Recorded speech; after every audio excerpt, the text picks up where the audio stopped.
결혼과 가정의 영역에 있어서 지난주 이제 원래 설교를 마쳤어야 됐는데 지난주 11조와 안식일에 대한 얘기를 좀 하고 결혼에 대한 영역들은 이건 뭐 10분, 20분 만에 끝낼 수 있는 영역이 아니에요. 그래서 오늘 이제 사실은 강의 형태로 진행될 것 같습니다.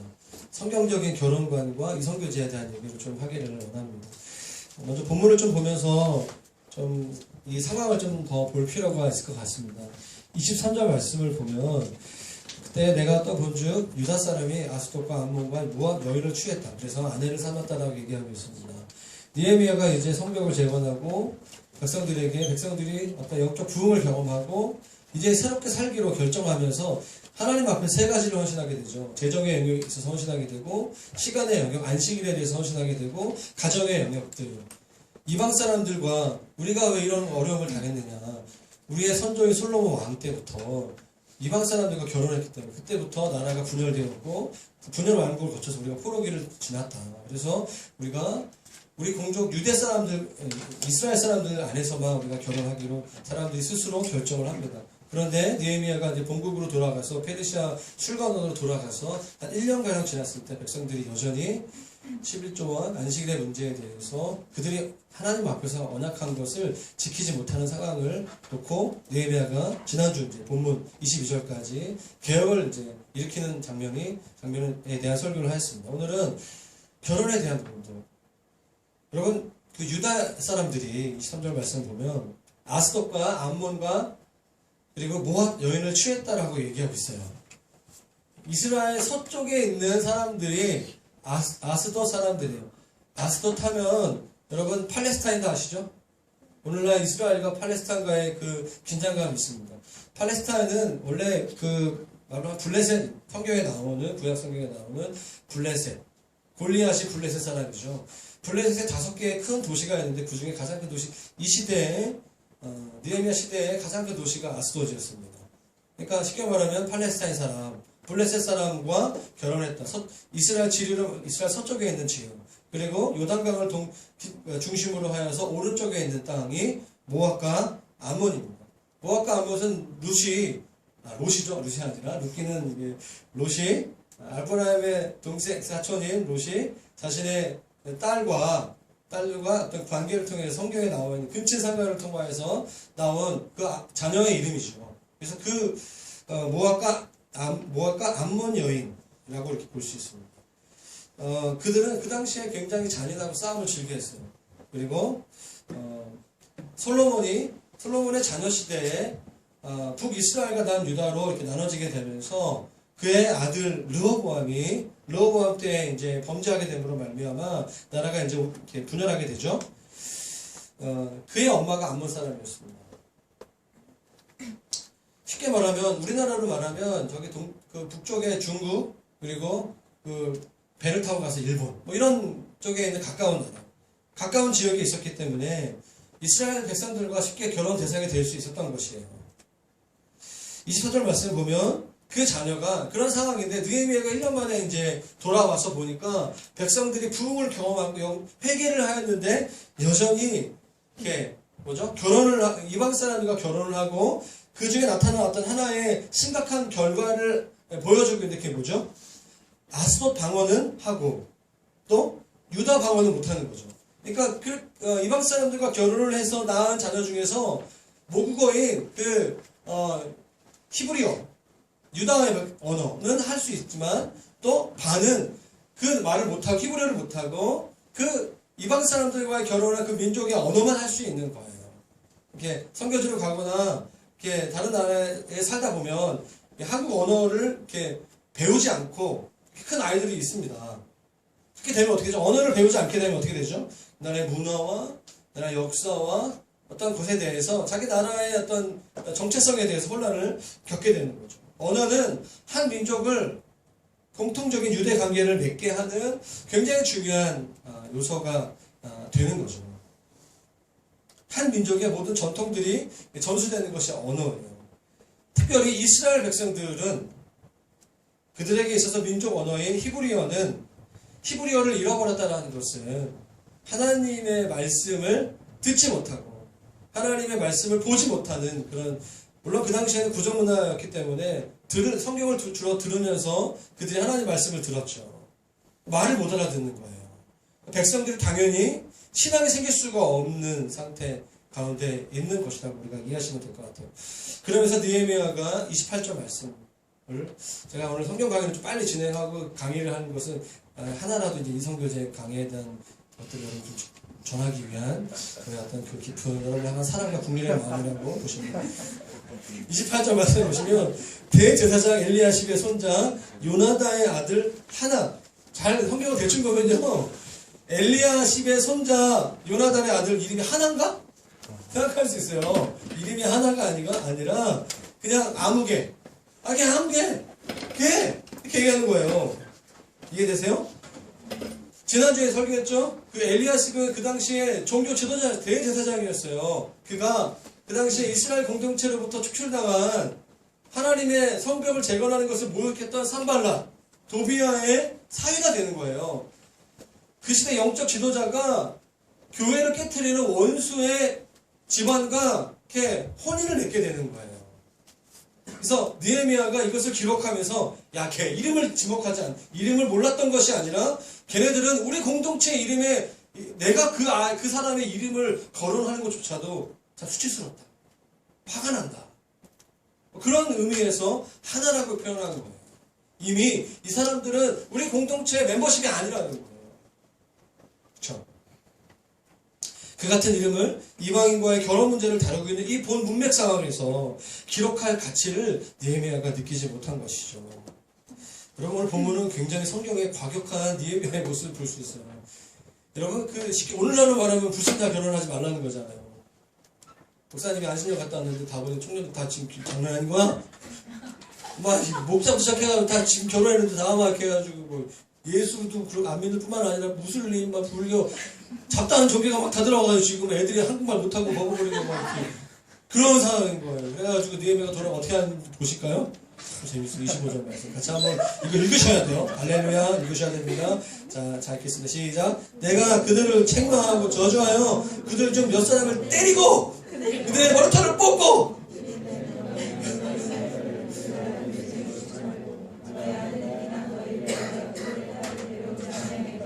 여러분, 이런 목사님 본 적 있으세요? 예수 안 믿는 사람과 결혼했다고 뭘 막 때려. 그리고 머리털을 뽑아버려요. 정말 저는 이 장면 보면서 내가 성경을 잘못 봤나? 되게 느헤미야 이렇게 안 봤는데 진짜 비인격적이다. 소통의 부재, 이 소통의 시대에서, 인격적인 시대 속에서 이렇게 사역을 했으면 분명히 SNS에서 이상한 X 도쿄 그러면서 교회가 어떻게 저렇게 편협할 수가 있는가, 그런 이야기를 듣기 딱 좋은 그런 장면이에요. 때려요. 예수 안 믿는 사람 만난다고 때려. 삭발식을 거행하는 공동체 삭발식. 리더가 와가지고 목자가 와가지고 막 밀어버리는 거죠. 성경에 왜 이런 게 기록됐을까? 느헤미야가요 지금 장난 아닌 거예요. 강력한 경고의 메시지를 보내는 거예요. 그러면서 느헤미야가 논리적으로 얘기해요. 설명하죠. 왜 내가 이렇게까지 할 수밖에 없는가? 26절 말씀이죠. 또 이러기를 옛적에 옛날에 우리 공동체 역사 속에 치욕스러운 사건이 하나 있다. 이스라엘 왕이었던 솔로몬, 가장 지혜로웠던 왕이 이 일로 범죄하지 아니하였느냐. 그는 많은 나라 중에 비길 왕이 없이 하나님의 사랑을 입은 정말 엄청난 축복을 받은 왕이었어. 근데 하나님이 그를 왕으로 삼아 온 이스라엘을 다스리게 하였으나 뭐죠? 이방 여인이 그를 범죄하게. 이 세상에서, 이 땅에서 가장 큰 영광과 지혜와 능력을 가진 사람이 솔로몬인데 그가 왜 하나님을 버렸다는 거죠. 왜? 이방 여인을 만난 거야. 그러면서 27절 말씀에 너희가 이방 여인을 아내로 삼아 이 모든 큰 악을 행하여 우리 하나님께 범죄하는 것을 우리가 어찌 용납하겠느냐 하면서 삭발식을 거행하는 거죠. 밀어버려. 여러분, 그 느헤미야가 열왕기상 11장 말씀을 보면 그 솔로몬의 행적을 볼 수 있어요. 지금 여기 본문에 나와 있는 3절에 보면 이렇게 얘기하고 있어요. 지난 몇 주 전에 제가 이제 이거 얘기하면 설교했던 적이 있는데 한번 다시 읽어드릴게요. 왕은 후궁이 700명이고 첩이 300명이에요. 1000명이에요. 그럼 방마다 이렇게 아마 솔로몬이 아무리 지혜가 충만해도 그날따라 이렇게 이름을 다 기억할 수 있었을까? 아내가 1000명이니까 1년 하루에 한 번씩 같이 잠자리를 잔다 하더라 3년에 한 번씩 가요. 아내가 아닌 거예요. 그런데 여러분 암몬 족속의 그 신이 몰록이에요. 성경에 나오는데, 그리고 모압 족속의 신이 그모스인데요. 솔로몬이 그 열왕기상 11장 4절 말씀 보면 나이가 많을 때 그 여인들이 그의 마음을 돌렸다라고 얘기하고 있어요. 네, 그의 마음을 돌려요. 그래서 어떻게 돌렸죠? 다른 신들을 따르게 한 거예요. 그래서 왕의 마음이 아버지 다윗의 마음과 같지 않은 거죠. 그래서 하나님이 이렇게 표현하고 계십니다. 솔로몬이 마음을 돌려 9절 말씀에 이스라엘 하나님 여호와를 떠났다. 여호와께서 그에게 진노하셨다. 여호와께서 일찍이 2번이나 그에게 나타나셔서 말씀하셨는데 그 말씀대로 가지 않았다. 솔로몬 지금 성경학교 계속하고 있는데 또 이번 주 말씀이 또 이 본문이에요. 읽어야 될 본문이. 솔로몬이 정말 괜찮았어요. 왕이 된 다음에 20년 동안은 그가 40년 동안 왕의 역할을 감당하는데 상반기 20년은 굉장히 훌륭했습니다. 그런데 그가 하반기에는 거의 타락하게 되죠. 어쩌면 이 땅에서 사울보다 더 큰 영향력과 능력과 정말 위대한 삶을 살았는데 결론이 너무 형편없는 그런 사람인 것 같아요. 우리는 솔로몬의 지혜만 얘기하지만 솔로몬의 그 마지막을 얘기하지 않습니다. 타락하죠. 그 이유는 여자 문제였어요. 결혼에 대해서 성경적이지 않았어요. 하나님이 원하시지 않는 그 이성교제 했던 것이죠. 분이 굉장히 안 좋아지는데, 네. 이제부터 본론에 들어가도록 하겠습니다. 한번 해보죠, 한번. 자, 오늘 성령님께서 역사하시나 안 하시나 제가 한번 보도록 하겠습니다. 사랑합니다. 네. 이 말을 하고 싶어요. 저희 아내랑 제가 이제 확인하면서 그런 얘기를 했어요. 결혼은 무엇인가? 마침 공교롭게도 저와 저희 가정, 저희 부부의 결혼 기념일이 어제였어요. 11주년이었어요. 네, 11주년을 보내면서 저녁에 금식해야 되겠다. 이러면서. 저희가 같이, 저희 아내랑 같이 얘기하면서 그런 얘기를 했습니다. 결혼이 뭘까? 결혼은, 나의 행복을 위한 것이 아니고, 영광을 위한 것이다. 거룩을 위한 것이다. 좀 더 쉽게 말하면, 결혼은 나의 행복과 나의 유익이 아니라 하나님을 닮아가는 것이 아닌가 그런 생각이 좀 들었어요. 별로 결혼하고 싶지 않죠? 네. 저희는 처음에 잘 몰랐어요. 근데 저희가 이제 이혼 위기도 겪고 저는 아니었거든요. 저희 아내는 날마다 이혼하고 싶다. 날마다는 아니고 힘들 때마다. 저는 한 번도 그런 적은 없어요. 다음 주에 설교하면 좋겠어요.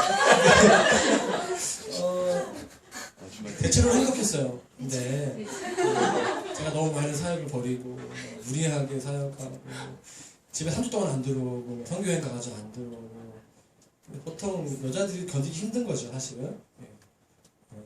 그러면서 끝까지 갔죠. 저희의 어떤 마음속에 이 사람을 사랑하고 하나님이 짝지어주신 건 맞는데 과연 네가 바뀌냐 내가 바뀌냐 이 문제까지 가면서 결국엔 우리는 서로를 바꿀 수 없다. 그래서 사랑해야 된다. 거룩해야 된다. 인내해야 된다. 이런 여러 가지 이제 수많은 이야기들을 통하여서 저희 나름대로 생각하고 있는 결혼에 대한 관점을 좀 나누기 원하는 생각이 들어요. 그래서 5월달 가정의 달이고 저희가 뭐 가정인사는 아직 없고 애도 없기 때문에 3주 동안 시리즈 이성교제 그리고 부부 그리고 자녀 이렇게 해야 되는데 오늘 한 번에 끝내도록 하겠습니다. 그래서 결혼관에 대한 원론적인 얘기 좀 하고 그리고 좀 예외적인 얘기 좀 하면서 같이 풀어가기를 원해요. 여러분 왜 결혼하고 싶으세요? 행복하기 위해서? 아니에요. 우리는 말씀을 믿는 거죠. 하나님 말씀에 나와 있는 원리. 성경적인 결혼관의 첫 번째는 뭐냐면 창세기 2장 18절 말씀이에요. 여호와 하나님이 이르시되 사람이 혼자 사는 것이 좋지 아니하니 나 혼자 산다 프로그램 폐지해야 돼. 좋지 못하니 내가 그를 위하여 돕는 배필을 지으리라 하십니다. 하나님의 창조계획. 하나님의 마음은 원래 결혼이라는 게 있어요. 할렐루야? 별로 할렐루야 아멘 안 나와요? 네. 하나님의 창조계획은 혼자 사는 게 좋지 않아요. 다시 말하면 뭐죠? 둘이 사는 게 좋다는 거예요. 하나님의 계획이에요. 저는 결혼을 반대하지 않습니다. 저는 결혼하는 거를 너무 기뻐합니다. 하나님의 창조계획은 결혼이에요. 하나님의 원리. 두 번째, 하나님의 결혼, 성경적인 결혼과 왜 결혼을 하기 원하는? 두 번째는 친밀함 때문에 친밀함.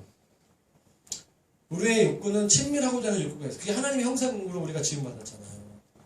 우리는 친밀하고 싶어요. 사춘기를 지나면 이성이랑 친밀하고 싶은 게 되게 많아지죠. 동성끼리는 그냥 안 친해도 괜찮아요. 축구하고 이렇게 좀 이렇게 맛있는 거 먹으면 괜찮은데 굳이 이성들이랑 좀 친밀하고 싶은 마음이 되게 많아요. 하나님이 그런 욕구를 주셨어요. 제가 옛날에 교제할 때 그런 책을 본 적이 있어요. 감정은 하나님의 선물입니다. 누군가를 좋아하는 감정은 하나님 우리에게 주신 선물입니다. 친밀하고 싶은 마음, 욕구는 자연스러워요. 부정하지 마십시오. 이 세상에 다른 어떤 사람은 다 나를 이해하지 못한다 하더라도 적어도 한 사람은 무조건적으로 나를 용납해주고 사랑해주는 존재가 필요하지 않겠습니까? 하나님 그런 마음을 우리가 만드셨어요. 그것을 하나님이 먼저 우리를 교제하게 만드셨죠. 그리고 우리도 이 세상에서 사랑하고 사랑받는 존재로 살아가기 위해서 결혼이라는 제도를 만드셨어요. 세 번째, 돕는 배필. 결혼의 목적은 뭐냐면 돕는 배필. 자매들이 좀 이렇게 그런 뭐 성경에 나와 있는 나만 돕는 배필이고 넌 아니냐 막 이렇게 나올 수 있는데 그 얘기가 좀 이따가 계속 나누기를 원해요. 하나님께서 우리를 만드셨을 때 하나님의 형상으로 만드셨는데 결혼하기 전에 특별히 우리가 이제 예수를 믿고 우리가 구원의 확신으로서 천국에 가는 티켓을 딴 게 아니잖아요. 구원의 확신이 있는 사람은 예수 그리스도를 주로 모시며 그분을 닮아가는 그 부르심을 완성해야 돼요. 믿습니까? 주님을 닮아가셔야 돼요. 그냥 끝난 게 아니라 주님이 내 안에 계시고 내가 주님을 닮아가기 위한 시간들, 영적인 훈련들을 계속해 나가는 거죠. 근데 하나님께서는 결혼이라는 제도를 통해서 우리가 더 성숙되고 성화되기를 원하시는 것 같아요. 그래서 좀 부족해요. 특별히 누가 부족한 줄 아세요? 남자들이 좀 부족해요. 특별히 결혼하기 전에 남자들은 부족합니다, 많이. 좀 모자라고. 저는 개인적으로 그렇게 생각해요. 겉이 멀쩡한 사람일수록 부족할 확률이 높아요. 할렐루야? 이걸 자매들이 깨달으셔야 돼요. 겉이 부족한 사람은 좀 부족하긴 해. 실제로 부족하긴 한데, 맞는데, 겉이 멀쩡한 속이 부족한 사람들이 있어. 의외의 인물들이 많이 있어요. 남자들은 그걸 인정할 필요가 있어요. 괜찮아요. 근데 부족한 것을 아는 사람이 은혜를 누립니다. 회개할 수 있는 사람이 하나님의 은혜를 누려요. 이성교제도 마찬가지예요. 자존심 그딴 거 중요하지 않아요. 하나님은 돕는 배필을 우리에게 이렇게 허락하세요. 상호 보완을 통하여서 완전한 존재가 되는 것이 결혼의 유익이에요. 또 뭔가 부족해야 돼요. 자매들에게 말씀드리고 싶어요. 자매들은 여러분들의 부르심 뭔지 아세요? 앞으로 결혼하게 되면 형제를 성숙시켜야 되는 부르심이 있어요. 강력한 부르심. 여러분 책임이에요. 여러분 책임. 저희 아내는 잘했어요. 그 부르심을 10년 동안 정말 잘했어요. 자매들은 형제들을 관계적으로 양육할 책임이 있습니다. 왜냐하면 저도 형제지만 남성은 관계적으로 우리 형제 여러분 죄송합니다. 우린 미숙아예요. 관계에 있어서 인정해야 돼. 겉으로 강한 사람일수록 속이 더 여려요. 남자는 여자하기 나름입니다. 되게 좋아요. 여러분 다 웃고 있는데 지금 막 이렇게 남자는 여자에게서 만들어줘요. 40대 남자의 얼굴은 여자가 만든다고 합니다. 좀 괜찮나요?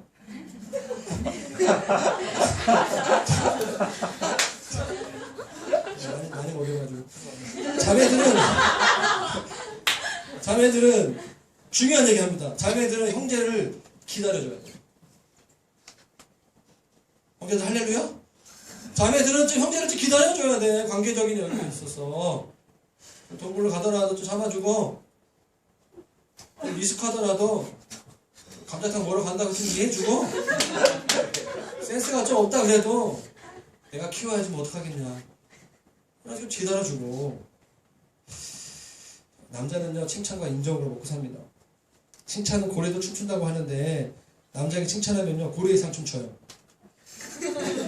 형제 여러분, 여자는 사랑과 배려를 먹고 살아요. 자매는 배려가 생명이에요. 그런 형제도 있거든. 되게 좋은데 막 거칠게 돼. 너무 안타까워. 내가 그랬어.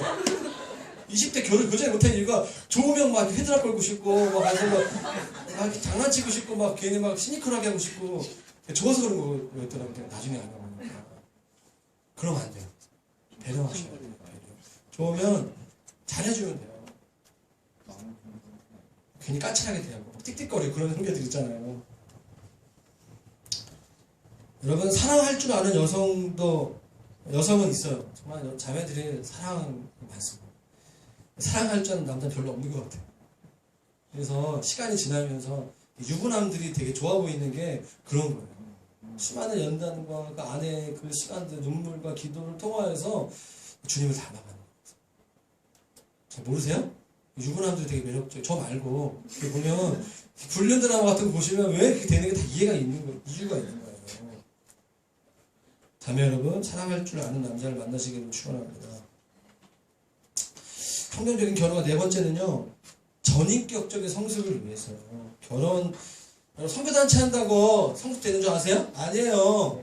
선교단체 하는 동안 사역은 많이 개발돼요. 성숙은 별로 안 되는 것 같아. 조금 돼. 근데 전인격적 성숙, 인격과 사역의 통합, 이런 거는 결혼한 다음에 오는 거예요. 공동체 생활 1년에 한다고 해서 되는 게 아니라니까. 정말 완전히 무장해제하고 민낯의 그 얼굴 앞에서 정말 자신의 정말 이기적인 죄성을 직면할 때 성숙되는 거예요. 그러니까 빨리 결혼하세요. 결혼 이전에 금식과 그 모든 영성은 다 허구일 확률이 높아요. 그러니까 그렇다고 의미 없다는 게 아니라 인생에 그 때가 있는 것 같아요. 그러니까 전인격적인 성숙을 위해서는 결혼 제도가 필요하다는 것입니다. 중요한 거 뭔지 아세요? 결혼하기 전에 중요한 게 뭐냐면 내가 어디가 부족한지를 좀 아는 거. 그리고 그 부족한 부분을 채워줄 수 있는 이성을 찾는 거. 어떤 사람은 그런 사람도 있어요. 우리 교회 한 명도 없는 걸 제가 알고 있는데 너무 없어서 문제는 아니지만 난 독신의 은사가 충만해.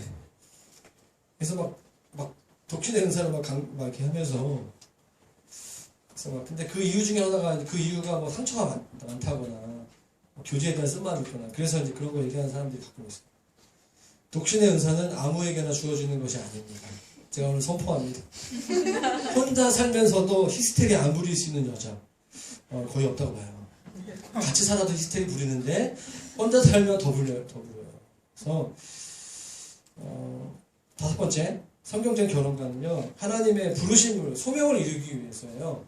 하나님이 결혼을 하게 되면 소명을 찾아가기도 하고요. 소명이 다시 조정되기도 하는 것 같아요. 부르심이 조정되는 자기의 첫 번째 원래 부르심을 찾아가는 경향이 있는 것 같아요. 결혼을 통하여서 부르심을 더 구체적으로 알아가게 되는 것 같아요. 근데 중요한 게 있습니다. 밸런스가 중요한데요. 이렇게 결혼하는 사람도 있는 것 같아요. 이기심 때문에 결혼하는 사람 되게 많아요. 예수 안 믿는 사람들은 다 이런 것 같아요. 철저하게 나에게 유익을 줄 수 있는 사람. 계산하는 거죠. 결혼은 계산이 아니에요. 그래서 성경적이지 않습니다. 반대로 너무 또 극단적으로 이타심에 의해서 결혼하는 거예요. 불쌍해. 너무 국민의 마음이 충만하는 거죠. 여러분, 결혼은 사역이 아니에요. 결혼은 하나님 나라 운동이 아니라 결혼은 삶이에요. 가끔 이런 경우가 있는 것 같아요. 결혼을 뭐 사역처럼 하는 경우가 있어요. 그래서 저는 오늘 크게 좀 결혼을 준비하는 분들이 많이 있는 것 같아서 한 4가지 정도를 좀 나누기를 원합니다. 좀 원론적인 걸 얘기했고요. 지금은 나누기 원하는 거는 먼저 얘기하고 싶어요. 이상형, 어릴수록 이상형이 많거든요. 한 30쯤 전후로 되면 이상형 그런 거 없어요. 그냥 가고 싶어요. 갈 거예요. 우리 지원이 나이 때는 19살은 이상형이 충만하죠. 웬만한 아는 남자 연예인은 다 이상형 후보에 리스트에 올라갈 수 있는데 저는 뭐 될 줄 믿습니다. 아무튼 뭐 지금 깨면 안 돼요. 10대 후반이니까 깨고 싶어지진 않고 그냥 20대 초중반 되면 여러분 이상형이 깨져야 돼요. 그래야지 결혼할 수 있어요. 저희 아내가 사실 제가 이상형이었겠습니까? 저희 아내 이상형은 저가 아니었어요. 정말이에요. 강의 흐름 이상한 수준. 여러분 이상형에 꼭 맞는 사람이 있다고 생각해요. 그리고 막 TV에도 그렇고 막 친구들 만나면 나 이상형이랑 결혼 다 아니에요. 그렇게 괜히 허영심에 이렇게 얘기하는 거예요. 내 앞에 그런 사람이 나타날 거라고 생각합니다. 여러분 그 생각이 잘 안 깨지면 결혼을 늦게 하게 되는 거예요. 환상과 몽상이 있어요. 이상형에 대한 환상은 제가 오늘 선포합니다. 기도합니다. 대적 기도합니다. 예수 그리스도의 이름으로 반드시 깨질지어다. 이상형. 여러분 배우자 결혼이라는 단어를 굉장히 화려하고 멋진 드레스와 연관시키는 것은 대부분 환상이에요.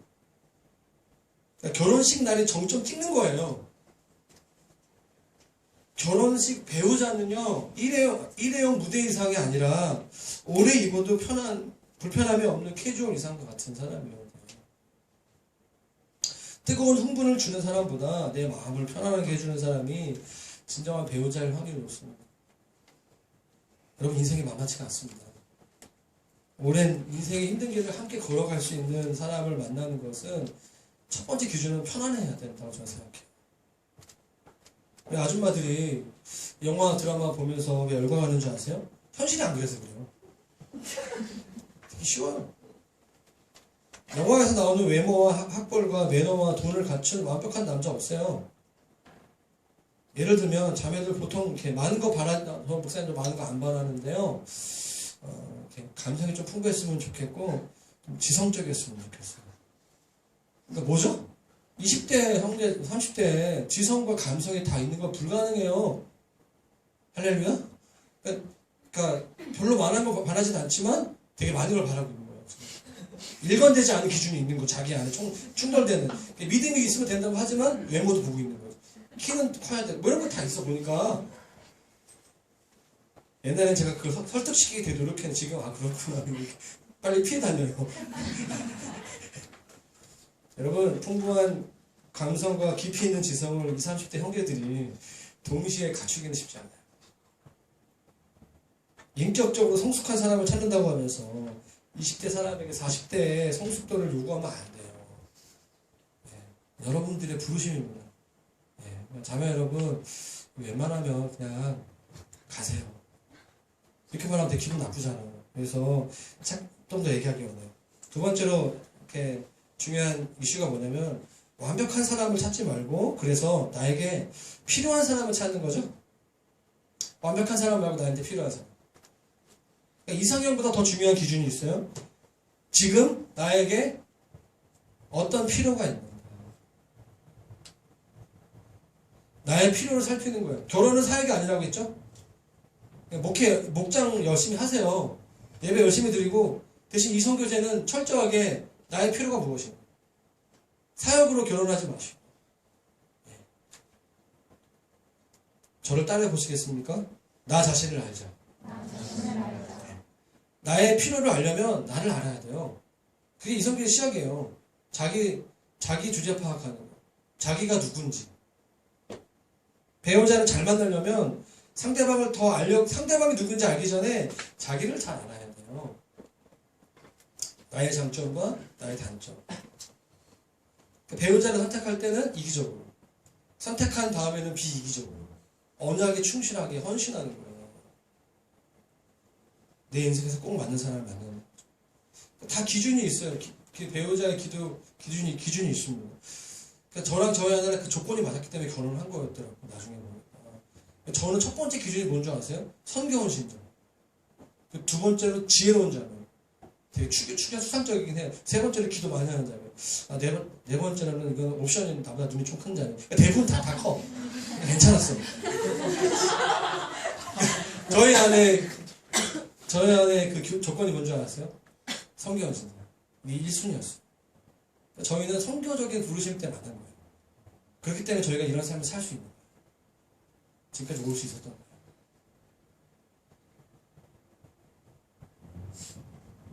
여러분 배우자는 그래서 내가 누군지 알기 위해서 중요한 게 뭘까요? 가정 배경이죠.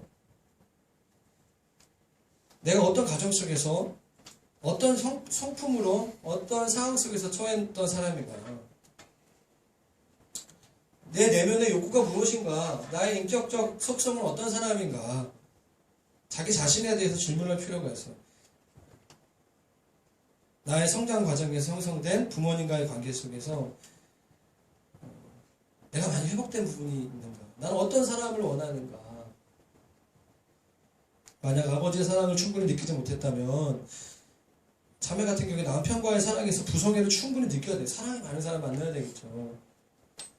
부모의 결혼 생활이 어둡고 불행했다면 내가 어떤 남자와 여자에 대한 결혼 자체에 대한 회의와 부정적인 생각들이 있을 수 있겠죠. 사랑을 갈망하지만 아무도 신뢰하지 않는 자기 자신을 볼 수 있을 거예요. 그렇죠? 여러분 그거 아세요? 결혼하면서 침대에 자게 되면 그 2명이 누워있는 게 아니라 6명이 같이 자는 거예요. 6명. 양가 부모님. 친정 되게 무섭지. 솔직해. 내가 말했던 내가 스스로 놀라. 둘이 있는 게 아니라 양쪽 부모님, 엄마, 아빠, 장인, 장모님이 같이 있는 거야. 이게 제가 결혼하기 전에는 잘 몰랐는데 결혼하고 나니까 무슨 말인지 알 것 같아요. 나이가 들수록 그 상대편 부모님을 닮아가요. 동성 부모님. 저는 저희 아버지를 닮아가고 저희 아내는 저희 어머님을 많이 닮아가요. 물론 다르죠. 다르지만 그런 어떤 흐름이 있어요. 그래서 우리 결혼 준비에 굉장히 중요한 게 뭔지 아세요? 내가 누구인지 아는 거. 네 가지. 첫 번째, 나의 필요가 무엇인가 아는 거. 나의 정서적 필요, 나의 영적인 필요, 나의 지적인 필요.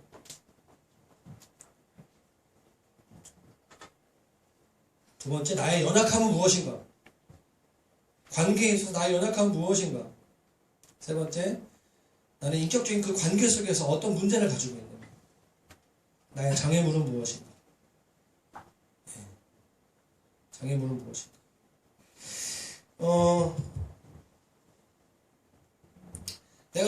나의 연약함이 무엇인지 알면 그 연약함을 감당해 줄 수 있는 사람을 만나. 되게 중요한 단어로서 감당이라는 거예요. 감당이라는 단어는요, 단순히 목장보의 소그룹에서 이해해 이렇게 하고서 이렇게 말고 그 정도가 아니라니까. 나의 연약함을 품어주고 감당하는 거. 제가 이렇게 정의내고 싶어요. 나의 연약함에 영향을 받아도 받긴 해요.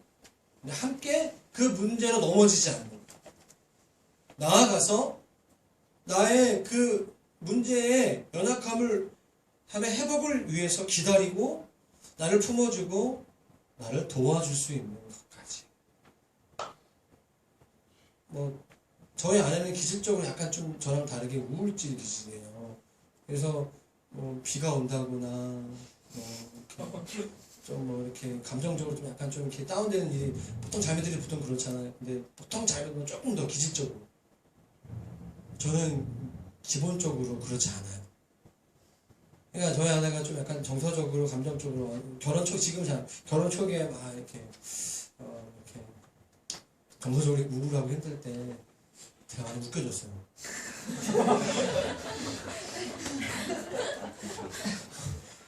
좀 화를 내더라고. 왜 내 마음과 내 감정에 이렇게 공감을 안 하느냐. 내가 봤을 때는 지금 그럴 때가 우울할 때가 아니고 웃으면 다 아무것도 아니야. 그래서 제가 많이 개그도 많이 하고 그러면 그런 거 있잖아요. 웃다 보면 아무렇지도 않아. 별거 아니야. 그게 인생을 살아갈 때 저희 가정에서 저희가 결혼하고 나서 힘들 때가 얼마나 많이 있었겠어요. 그때마다 저는 그렇게 정서적으로 다운되지는 않아요. 물론 그럴 때가 있는데 그게 밸런스가 맞는 거죠. 그 부분이 저희 아내한테 굉장히 중요한 부분이었어요. 사춘기를 지날 때 굉장히 힘들었거든요. 그런 부분이 있어서. 이게 되는 거죠, 이 정도까지는. 허락받고, 인격적으로. 그런 부분들. 여러분, 열등감이라든가 낮은 자존감을 좀 해결하셔야 돼요. 자존감의 문제를 좀 해결하셔야 돼요. 내면 깊숙이 박혀있는 열등감, 낮은 자존감을 해결하셔야 돼요. 특별히 과거 이성교제 속에서 갖게 된 이성에 대한 두려움, 상처를 가지신 분들은 준비를 하셔야 돼요. 시간적 준비. 그래서 막 이렇게 교제하다가 헤어져가지고 얼마 안 돼서 바로 교제하고. 그러면 분명히 후회합니다. 그렇게 해서 막 결혼하게 되면 나중에 되게 어려워져요. 시간이 필요한 거죠. 그래서 이성교제 전에 나의 정서적 약점과 필요를 정확하게 아는 일이 필요하다는 것이죠. 결혼 전에 치유를 많이 경험할수록 결혼 생활은 평탄할 수 있어요. 과거 상처 입은 나로부터 나를 끊어내는 기도를 하셔야 돼요. 예.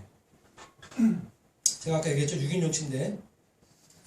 우리가 결혼할 때 그 남자와 그 여자만을 감당하는 것이 아니라 상대편 가족, 만약에 그 형제가 누군가가 굉장히 부모의 한쪽 대리 배우자라고 그러는데 배우자 역할을 감당한 그런 사람이라면 만약에 뭐 누가 한쪽이 일찍 돌아가셨어. 누나가 뭐 엄마 뭐 이렇게 어떤 한쪽 부모의 역할을 감당해서 그러면 그 관계가 계속 오는 거예요. 결혼하게 되면.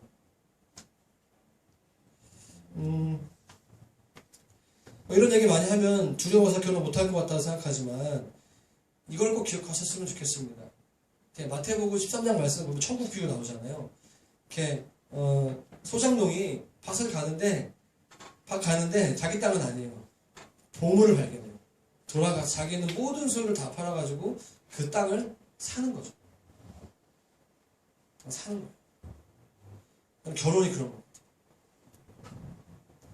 시대에 많은 청년들 취업 문제도 고민하고 대학 가는 것도 그렇고 진로 문제라든가 되게 많은 고민이 있잖아요. 그렇죠?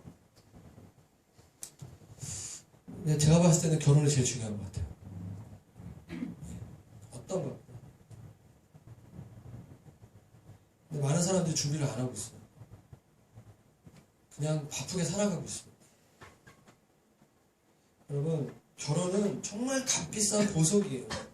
그 보석을 얻은 사람은 하나님께서 짝져주신 그 사람과 함께 남은 인생을 살아가는 그 복이 얼마나 큰지 몰라요. 그 가정에서 천국을 경험하는 거죠. 다 아시죠? 다 그걸 바라잖아요. 그러려면 대가를 지불하셔야 돼요. 보석을 사기 위해서 코스트를 지불하는 거죠. 그러기 위해서 자기를 발견하는 거예요. 청년들이 많이 모인 교회에 그냥 막 교제하고 결혼하는 것이 목적이 아니라 여러분이 누군가 발견했으면 좋겠어. 목장 모임 안에서 1대1과의 만남 속에서 기도하는 가운데 저를 좀 많이 이용해 주세요. 저희 아내를 좀 좋은 자매 형제 있으면 좀 물어봐 주세요. 어떻게 생각하냐고. 잘 한번 물어보시고 들어보세요. 제가 뭐 교제하지 말라고 그럴까요? 아니에요. 물론 그럴 수도 있지만 진짜 아니다. 이러면 그럴 수도 있겠지만 여러분 잘 되길 정말 바래요. 정말 여러분 행복한 가정생활 누리고 정말 바래요. 진짜. 여러분 나의 장점과 상대방의 단점이 만나 시너지가 나요. 상승 효과가 있어야 돼요. 이성교제를 만나면서 그래서 상대방의 장점과 단점을 정확하게 파악할 수 있어야 돼요. 관찰해서 하셔야 돼요. 너무 감정적으로만 가면 안 되고요. 관찰할 수 있어야 돼요. 저희 때 한 20대 때는 이렇게 조슈아 해리스 노데이팅 같은 책이 되게 유명했잖아요. 그래서 저희는 그냥 좋다고 저희 아내는 좋다고 마음은 제가 많이 있었는데 그냥 교제하지 않았습니다. 탐색적 데이트라 그래가지고 3개월 동안 교제하는 건 아니지만 서로 알아가는 거예요. 조건이 있어요. 그러니까 그 만남을 통해서 교제할 수도 있고 안 할 수도 있는 시간들이 있었어요. 물론 저는 교제하길 바랬죠. 물론 저희 아내는 교제하지 않기를 바랬죠. 그 입장차를 제가 3개월 동안 좁히기 위해서 정말 열심히 기도했어요. 그리고 듣기 위해서 정말 자매가 원하는 게 뭘까. 제가 20대 때 교제한 적이 한 번도 없기 때문에 이거를 잘 해야 되는데 정말 얘기해서 참 부끄럽기도 한데 너무 돼요? 여러분 그 시간들이 필요하다는 거예요. 그냥 좋다고 그냥 덤벼들지 말고 바로 스킨십 깊이 들어가지 말고 좀 알아가야죠. 참 이 시대의 정신과 맞지 않죠?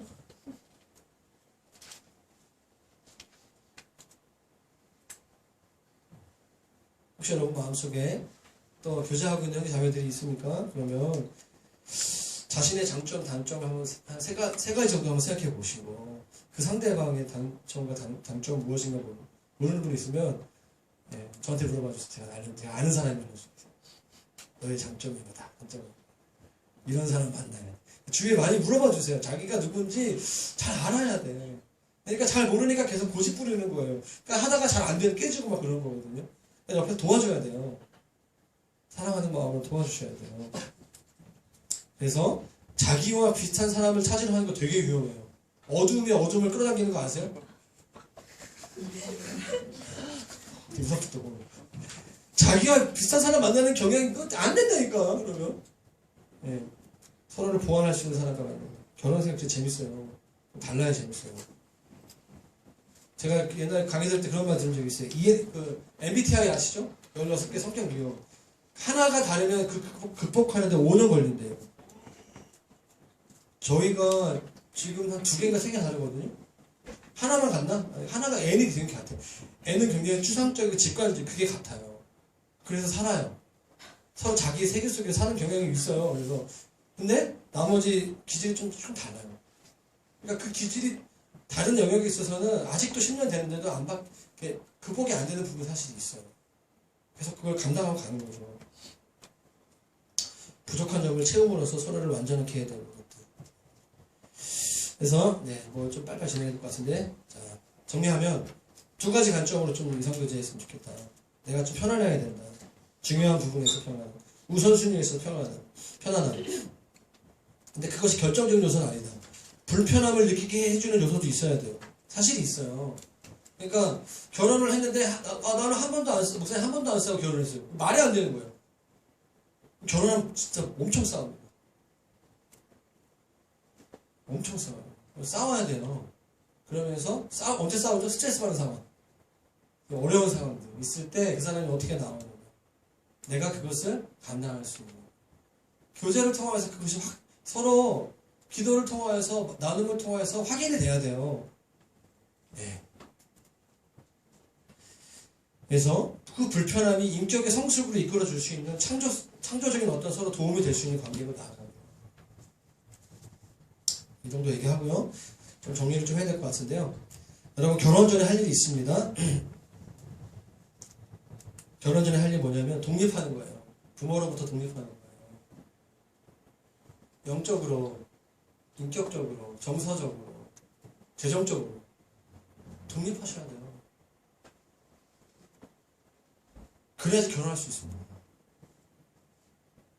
결혼하는 순간 부모를 떠나는 거예요.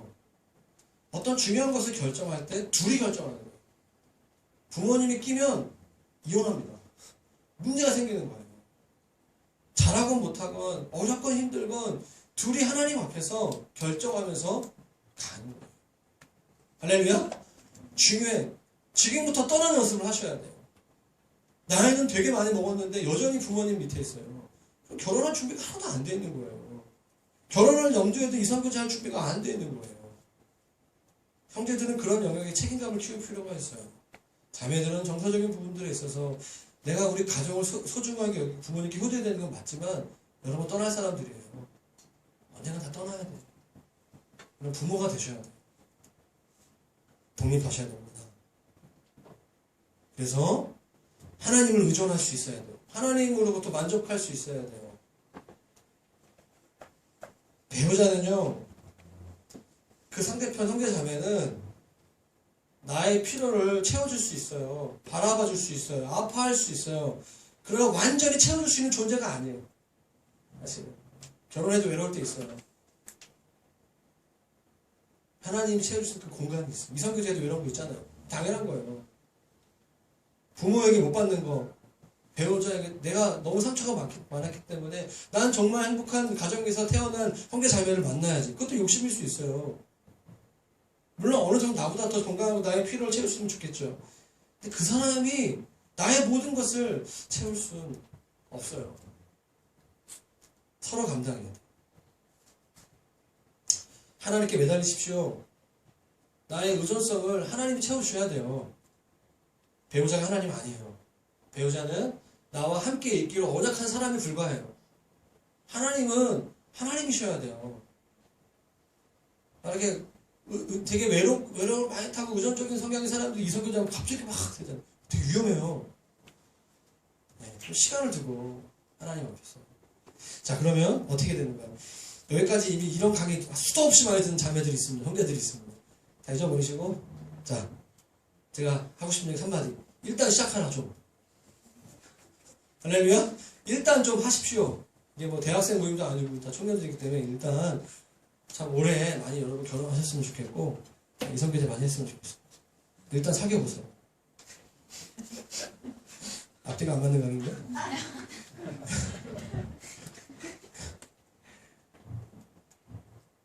이성교제 준비를 좀 하실 때 특별히 만날 때 좀 별로 감정이 좀 안 생긴다거나 좀 별로라고 생각해도 좀 만나보세요. 많이 한 3개월, 6개월 정도 만나보세요.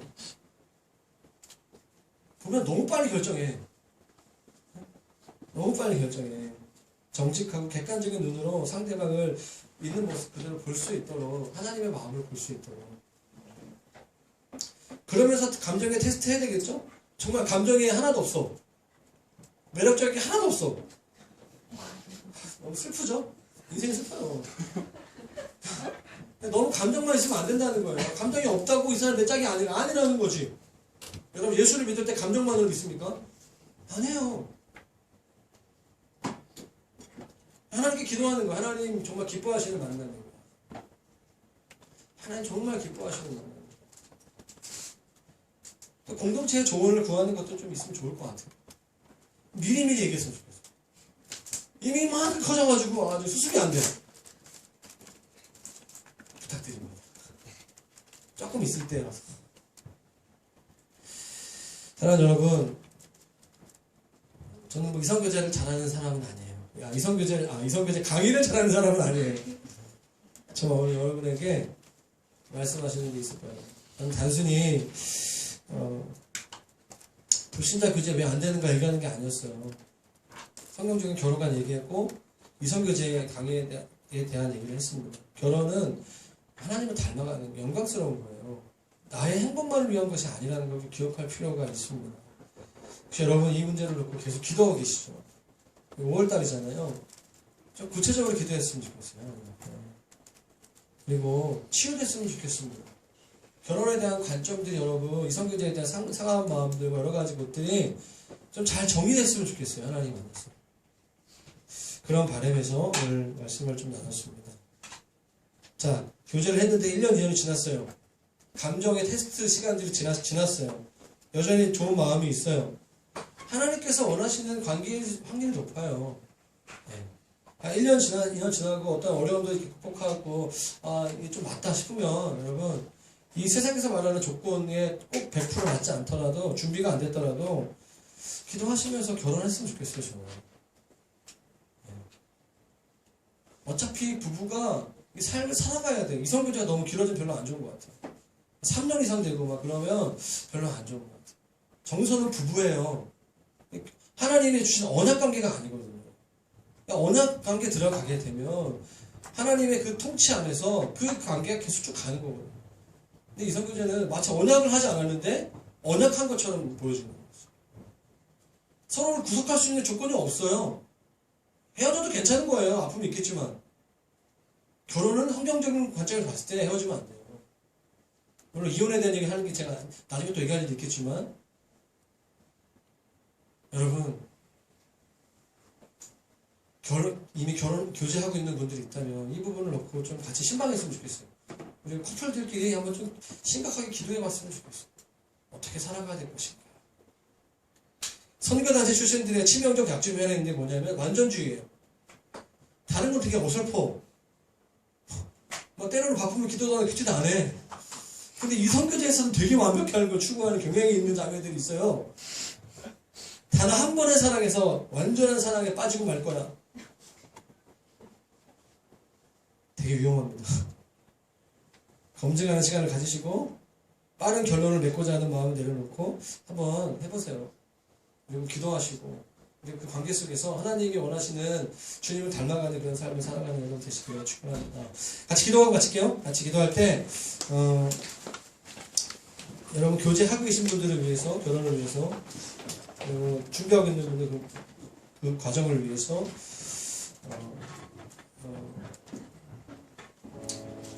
하나님 영광을 위해서 결혼하기 원합니다.